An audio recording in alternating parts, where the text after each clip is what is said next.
₹1,000 का gas cylinder, 1,000 के gas cylinder की मार मोदी जी की ओर से और ₹1,000 बिजली बिल की मार नीतीश कुमार की ओर से। ये डबल हमला है 6,000 वालों के ऊपर। ये 6,000 के नीचे वाले लोग ये डबल हमला कैसे झेल पाएंगे? क्यों नहीं बिहार के गरीबों को भी, अगर दिल्ली में 200 यूनिट बिजली फ्री मिलती है, अगर पंजाब में 200 यूनिट बिजली फ्री मिलती है, क्यों नहीं बिहार के गरीबों को भी 200 यूनिट बिजली फ्री मिलनी चाहिए? क्यों नहीं बिहार के किसानों को भी 200 यूनिट बिजली फ्री मिलनी चाहिए? तो नीतीश बाबू ने कहा कि नहीं, हम फ्री में नहीं देंगे, हम सब्सिडी देंगे कंपनी वालों को। अभी अखबारों में आपने विज्ञापन देखा होगा, पूरा फुल पेज का विज्ञापन आया हुआ है कि बिहार में सरकार जो है वो सब्सिडी दे रही है कंपनी वालों को। तो कंपनी को सब्सिडी तो कंपनी का मुनाफा है, लेकिन गरीब का क्या होगा, आम लोगों का क्या होगा? जहां लोग कह रहे हैं कि ये स्मार्ट मीटर में जो महीने का बिल होता था अब 7 दिन में 10 दिन में वो पैसा कट रहा, और मोबाइल की तरह पैसा खत्म तो डेटा खत्म, पैसा खत्म तो बिजली खत्म। ये क्या धंधा शुरू हो गया है? और इसीलिए हमारी यात्रा ये मांग करने के लिए निकली है कि स्मार्ट मीटर पर रोक लगाओ और 200 यूनिट बिजली बिहार के गरीबों को, बिहार के किसानों को फ्री में दो। नीतीश जी ने ये भी कहा था कि जो 295 लाख जो परिवार है 6,000 से नीचे वाले, उनको हम 2-2 लाख रुपए की आर्थिक मदद करेंगे। हमने स्वागत किया कि 2 लाख रुपए की कम से कम सरकार अगर मदद करे इन पीड़ित परिवारों को, इन सबसे महागरीब परिवारों को, तो चलो कम से कम कुछ तो राहत मिलेगी। लेकिन अभी इस घोषणा के बाद 1 साल हो गया, और 1 साल बाद जब सरकार से पूछा गया, इंडिया टुडे पत्रिका ने पूछा कि 1 साल में आपने कितने लोगों को ये 2 लाख रुपए की आर्थिक मदद दी, तो जवाब क्या मिला? जवाब मिला कि 95 लाख तो भूल जाइए, अभी तक 1 लाख लोगों के पास भी सरकार नहीं पहुंची। सिर्फ 40,000 लोगों को, वो भी 2 लाख रुपए नहीं, पहली किस्त के रूप में कुछ पैसे दिए गए। सरकार कह रही है कि जनता आवेदन जमा करे, लेकिन आवेदन में आपसे कहा जाएगा कि आप आय प्रमाण पत्र दें। और हमें रिपोर्ट मिली कि बिहार में जब भी लोग जा रहे हैं सीओ के पास आय प्रमाण पत्र के लिए, तो उनको 1 लाख रुपए का आय का प्रमाण पत्र थमाया जा रहा है। 6,000 से नीचे वाले, 72,000 से कम आमदनी है, उनको 60,000 का, 65,000 का, 70,000 का आय प्रमाण पत्र मिलना चाहिए। उनको 1 लाख का आय प्रमाण पत्र दिया जा रहा है ताकि वो आवेदन करने पर भी उनको 2 लाख रुपए कभी नहीं मिले। और इसीलिए मामले में ये हक दो वादा निभाओ अभियान छेड़ा है, और बिहार के हर प्रखंड में हजारों की तादाद में मैं सलाम करता हूं बिहार के गरीबों को। पूरी ताकत के साथ लोग प्रदर्शन कर रहे हैं, और सरकार तो कहती है कि ऑनलाइन आपको आवेदन करना पड़ेगा। हमारे लोगों ने कहा कि हम ऑफलाइन जमा करेंगे, वो ऑनलाइन करवाने का काम आपका है, और हम गरीब हैं और गरीब को गरीबी का सर्टिफिकेट मिलना चाहिए। अब जाकर के 60,000 70,000 का प्रमाण पत्र बनने लगा है, ये आपका हक है। और इसीलिए हम ये कहने के लिए निकले हैं यात्रा नहीं करके, ये बिहार के गरीबों के साथ ये धोखा नहीं चलेगा।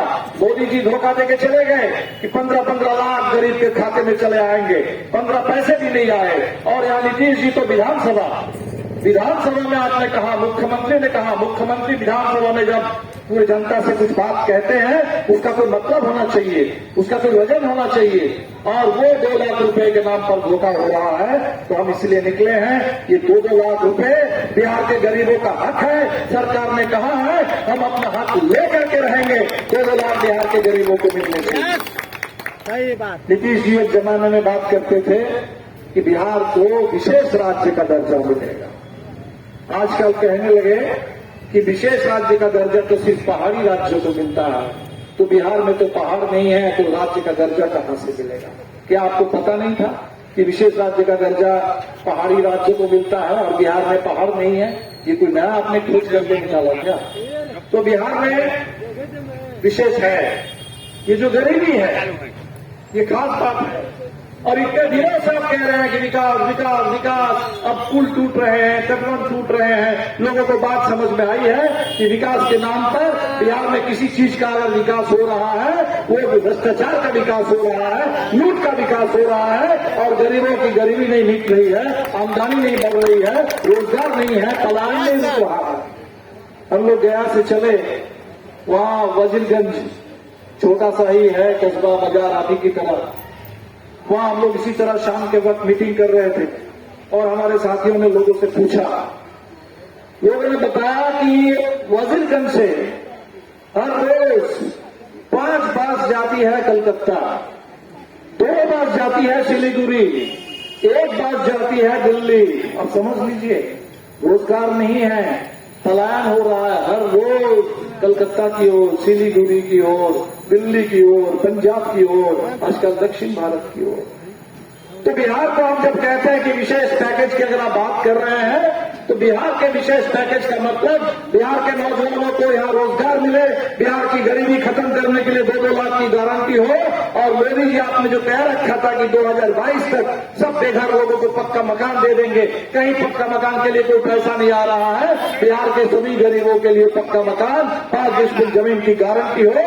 अगर ये गारंटी होती है तो हम समझेंगे हाँ आपके लिए अपने बिहार के लिए कोई पैकेज किया। लेकिन बजट में जब पैकेज की बात आई तो पता चला नीतीश जी भी हल्ला कर रहे हैं कि मोदी जी को धन्यवाद दे रहा है कि मोदी जी ने बिहार को बड़ा शानदार पैकेज दे दिया। हमने सोचा कि भाई पता नहीं क्या पैकेज मिला, तो लोग कह रहे पैकेज मिला है कि बिहार में और हवाई अड्डा बने। किसने मना किया? पटना में हवाई अड्डा है, गया में हवाई अड्डा है, और 1-2 हवाई अड्डा बना दीजिए, उससे क्या हो जाएगा? बिहार का विकास हो जाएगा।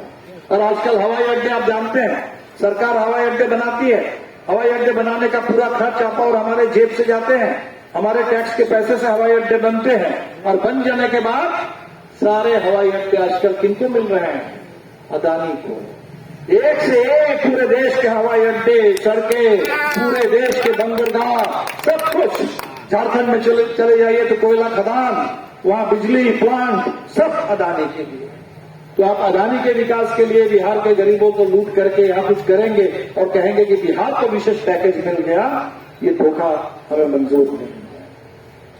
हम देख रहे हैं कि अभी इस समय पूरे बिहार में आंदोलन चल रहे हैं, हम लोग जहां से भी गुजर रहे हैं, लोग हमें ज्ञापन दे रहे हैं। बिहार में रसोईया बहनें, आप सोच नहीं सकते, 1650 रुपए, 16 से 50 रुपए महीने में, यानी प्रतिदिन का हिसाब लगाइए तो 50-55 रुपए। दिन भर की मेहनत के बाद वर्षों से काम कर रही हैं, और 1650 रुपए, वो भी साल भर नहीं, साल में 10 महीने।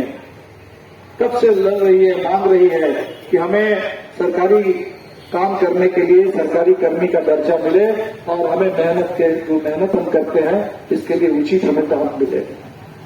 आशा बहनें बिहार में कोरोना काल में अपनी जान की बाजी लगा करके बिहार को बचाने का काम किया। और जिस समय अभी शशि जी बता रहे थे कि जिस समय नीतीश कुमार हम लोगों के साथ आए थे, महागठबंधन की सरकार थी, एक करार हुआ कि 2500 रुपए मिल जाएंगे, और जैसे नीतीश कुमार जी भाजपा तरफ चले गए वो 2500 रुपए के करार पर मुकर गए।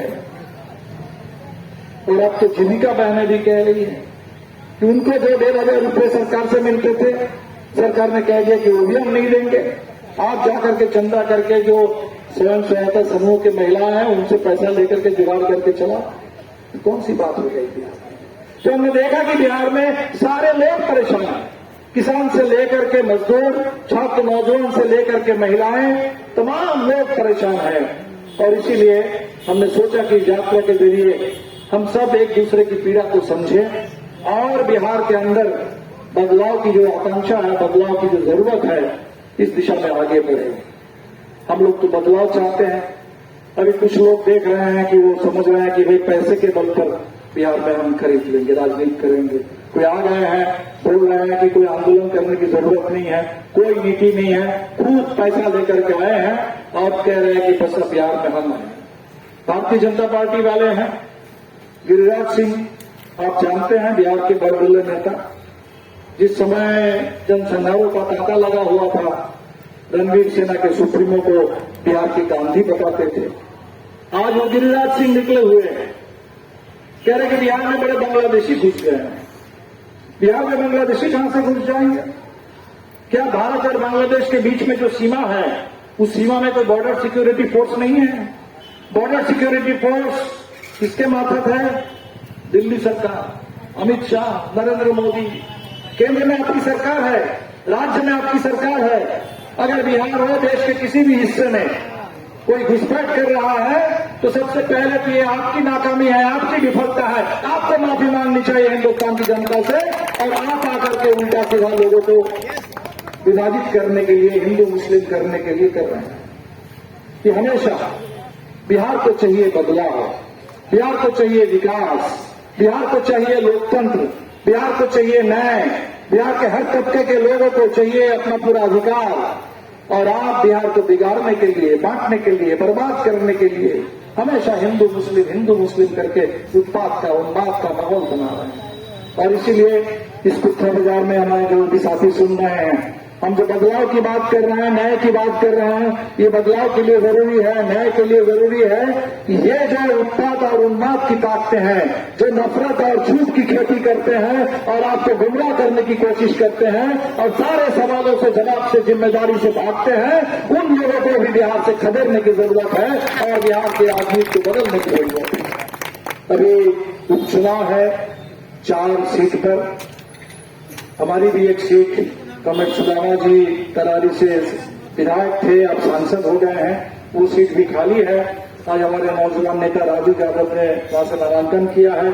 हम उम्मीद करेंगे कि बिहार की जनता उपचुनाव में भी ये डबल इंजन का जो डबल हमला है, डबल इंजन का जो डबल धोखा है, इसका करारा जवाब देगी।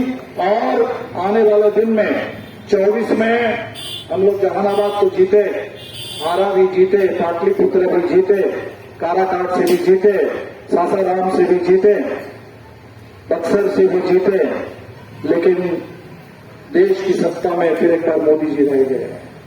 और आप देख रहे हैं कि क्या कर रहे हैं, किस तरह से किसी सवाल का जवाब नहीं देना है। न रोजगार की बात होगी, न महंगाई कम करने की बात होगी, न किसानों को जो लंबे समय से किसानों की मांग है कि हमें फसल की सही कीमत मिले, उसकी कोई गारंटी होगी। फिर पूरे देश में सिर्फ गमन, फिर गमन, लोगों को जेल में डालो। अभी हमने देखा हमारे दिल्ली विश्वविद्यालय के एक अध्यापक थे, उनका नाम है GN साईबाबा। 90% विकलांग, 90% विकलांग शिक्षक व्हील चेयर में बैठ करके कॉलेज में जा करके छात्रों को पढ़ाते थे। और उनको बताया गया कि देश के लिए बहुत बड़े खतरा है। एक 90% विकलांग शिक्षक को, 90% विकलांग को देश के लिए खतरा बता करके जेल में डाल दिया गया 10 साल से। और जब कोर्ट ने बरी किया, कोर्ट ने बरी कर दिया कि झूठा आरोप है, लेकिन 10 साल जेल में रहते रहते, जेल की यातना झेलते झेलते अभी हमारे वो प्रोफेसर GN साईबाबा, अभी उनका निधन हो गया हैदराबाद के एक अस्पताल। तो सिर्फ सच बोलने वालों को जेल में डाल दो, आवाज उठाने वालों को खामोश कर दो, लोगों को दमन कर दो। ये लाठी गोली की सरकार, बाबा साहब अम्बेडकर ने जो संविधान, बाबा साहब ने जो संविधान हमें दिया था, उस संविधान में ये नहीं कहा गया था कि देश में लाठी गोली की सरकार चले। उस संविधान ने सोचा था कि इस देश के हर नागरिक को, धर्म कुछ भी हो, जाति कुछ भी हो, भाषा कुछ भी हो, शाकाहारी हो, मांसाहारी हो, कुछ भी खाते पीते हो, कोई फर्क नहीं पड़ता। सबको आजादी, सबके लिए बराबरी, सबके लिए न्याय, सबके लिए भाईचारा। और आज उस बाबा साहब अम्बेडकर के संविधान की हत्या की जा रही है। और इसीलिए संविधान की रक्षा के लिए बाबा साहब की मूर्ति पर नवादा में माल्यार्पण करते हुए हम लोगों ने यात्रा निकाली। और 26 तारीख को पटना में हाईकोर्ट के बगल में जो बाबा साहब की मूर्ति है, वहीं पर फिर एक बार माल्यार्पण करते हुए हम यात्रा समाप्त करेंगे। उस दिन हमारे कांग्रेस राम नरेश राम की बरसी हुई है और सामाजिक बदलाव के हमारे बिहार के महानायक, पार्टी के संस्थापक साथी उस पर संकल्प लेंगे। आपसे अपील करेंगे कि आप जैसे आज इस शाम के वक्त हमें सुनकर अपने कीमती समय हमें दिया है और जिस तरह से हम लोगों के हौसला अफजाई कर रहे हैं, तो 27 तारीख को भी पटना मिलर स्कूल मैदान में जरूर पहुंचिए। क्योंकि यहाँ पे हमारी यात्रा को तो आपने सुन लिया, देख लिया, लेकिन पटना में पूरे बिहार भर में जो यात्राएं चल रही है, सभी यात्रा के लोग वहां पहुंचेंगे। पूरे बिहार की बात होगी, गरीबों की बात होगी, सच्चाई की बात होगी, न्याय की बात होगी, बदलाव की बात होगी। आप जरूर 27 तारीख को पहुंचे। इसी के साथ मैं फिर एक बार पूरी यात्रा की टीम की ओर से आपका शुक्रिया अदा करता हूं। आपने अपना कीमती समय दिया, आपका जो साथ मिला,